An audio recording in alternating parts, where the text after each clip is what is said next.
Letters from the Lighthouse. Genre, romance/drama. The lighthouse at Marlow Bay had stood against storms for over 100 years, its white tower rising tall over the jagged cliffs.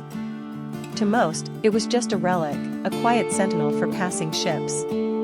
But to Alara Winslow, it was a place of memories, silence, and a kind of love that refused to fade.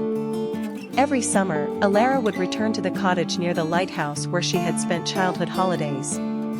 Now in her late 20s, a writer searching for peace, she found herself drawn again to the rhythms of crashing waves and salt-filled air.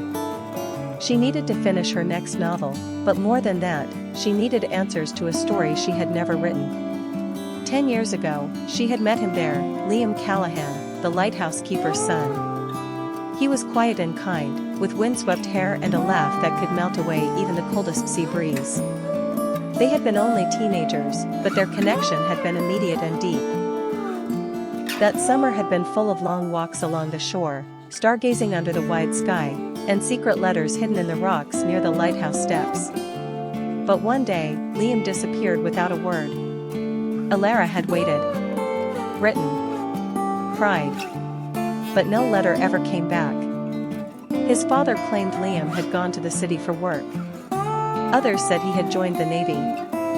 No one really knew, and eventually, Alara had left too, heartbroken and confused. Now, a decade later, the cottage was hers alone.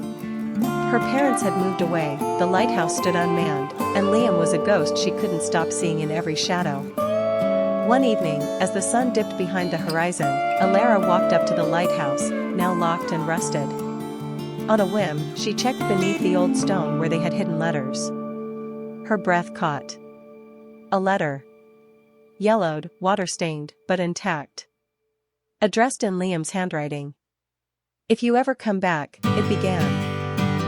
Inside was a confession. Liam had been forced to leave because of family debt. He hadn't wanted to go, but he couldn't ask her to wait for a life filled with uncertainty.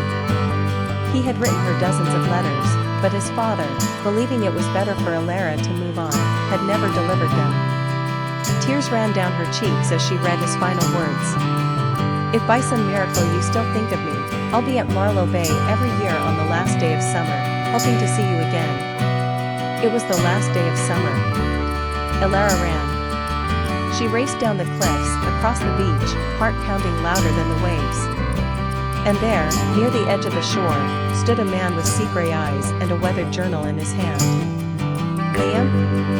He turned. The years had matured his face, added lines and stories to his features, but his smile was the same. He stepped forward, speechless, until he could reach for her hand. "I didn't think you'd come," he whispered. "I found your letter," she breathed, voice trembling. "I never stopped waiting." He pulled her into his arms, and everything, the years, the pain, the questions, fell away like foam on the tide. That night, they sat together by the lighthouse, reading every letter he had written. And as the stars blinked awake above them, a new story began, not of lost love, but of a second chance neither had dared hope for.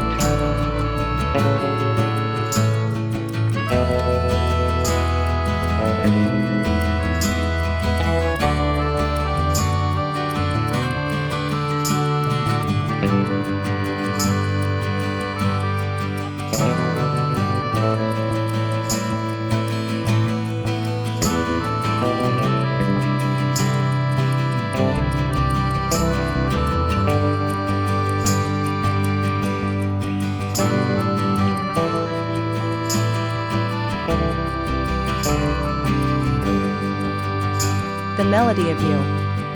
In the quiet town of Elmsbrook, where cherry blossoms danced with the spring wind and cafes played soft jazz tunes in the background, lived a girl named Lena, a passionate violinist, and a boy named Julian, a quiet writer who spent most of his days sitting by the window of the Willow Cafe, scribbling in his notebook. Lena often passed by the cafe on her way to her music classes, her violin case strapped across her shoulder.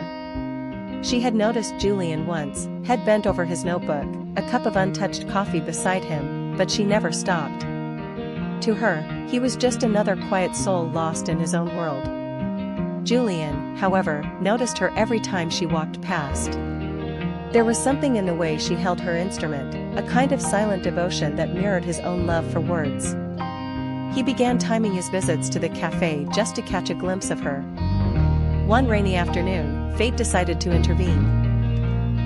Lena's class was cancelled due to the storm, and she ducked into Willow Cafe for shelter.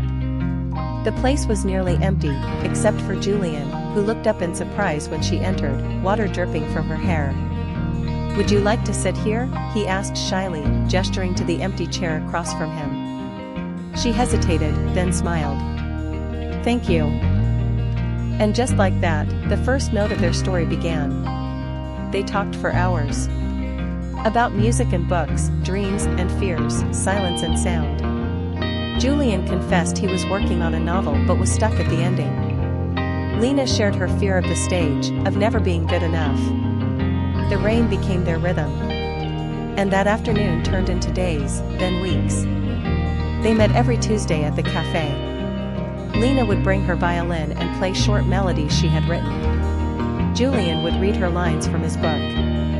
Together, they created a world, a duet of words and music, quiet but powerful. One evening, Julian took her to the park under a sky of falling blossoms. He had something to show her, the last page of his novel. It was a love story, of a boy who found his voice in the melody of a girl's heart. And Lena realized, she was the music in his story. Tears welled in her eyes as she whispered, "You finished it." He smiled. "Because you were the missing piece." That night, under the glowing lanterns, Julian kissed her for the first time. It was soft, like a sigh, like the ending of a beautiful song. Years passed, but the rhythm of their love never faded. Lena went on to perform on stages around the world, always ending her concerts with the same piece, Julian's melody. And Julian's book, The Girl with the Violin, became a bestseller, dedicated to the woman who taught him how to feel the music between words. In Elmsbrook, people still speak of them, the writer and the violinist. Two souls who found each other in the rain and built a symphony of love, note by note, word by word.